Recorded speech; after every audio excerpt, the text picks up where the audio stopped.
a United Nations Security Council resolution that would have called for humanitarian pauses in the Gaza-Israel war for the humanitarian aid to flow. The vote on the resolution drafted by Brazil had been delayed twice as the United States, on its part, agreed on a deal with Egypt for an aid corridor. 12 members voted in favor of the draft text, while Russia and UK abstained from voting. On Wednesday, during the US President Joe Biden's visit, Israel agreed to allow aid into Gaza through Rafah crossing near Egypt. Washington says it is direct diplomacy that can save lives. Now, in addition, US was disappointed that the draft did not mention anything about Israel's right to self-defense.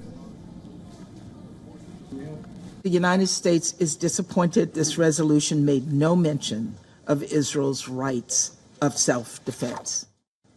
Let's be clear. Hamas's own actions have brought this on, this severe humanitarian crisis in Gaza. And Hamas has caused so much needless suffering, death, and destruction. Every member state should condemn Hamas's terrorism and cruelty, and every member state should call on Hamas to cease its endless barrage of rockets against Israel. This is not complicated. It's not controversial. This is the bare minimum. Now, speaking at the UN meet, the Palestinian envoy made an emotional appeal to stop the bloodshed in Gaza. Riyad Mansour slammed the UN for failing to approve a resolution for humanitarian pause.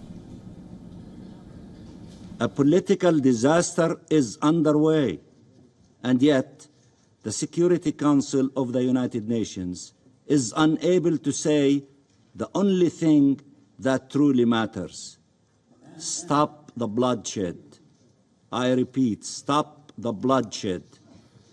For those who think they can avert a humanitarian catastrophe and a regional spillover while Israel continues bombing and killing Palestinians, think again. The region is united in telling you it is not possible. Listen to them. The only way to prevent both is to stop this criminal aggression against our people.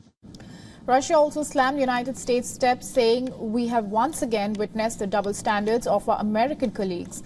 Earlier on Monday, a Russian drafted resolution that called for a humanitarian ceasefire failed to pass as well.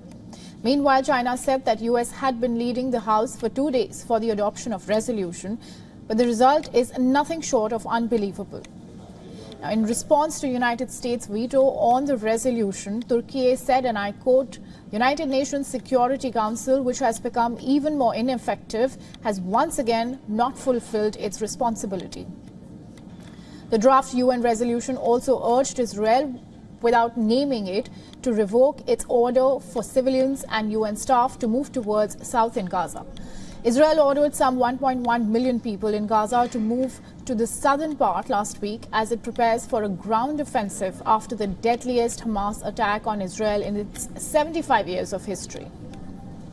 The resolution, while condemning all violence and hostilities against civilians, also called for the immediate and unconditional release of all hostages. Hamas is holding nearly 200 hostages at different locations in Gaza, and this includes Israelis and other foreign nationals.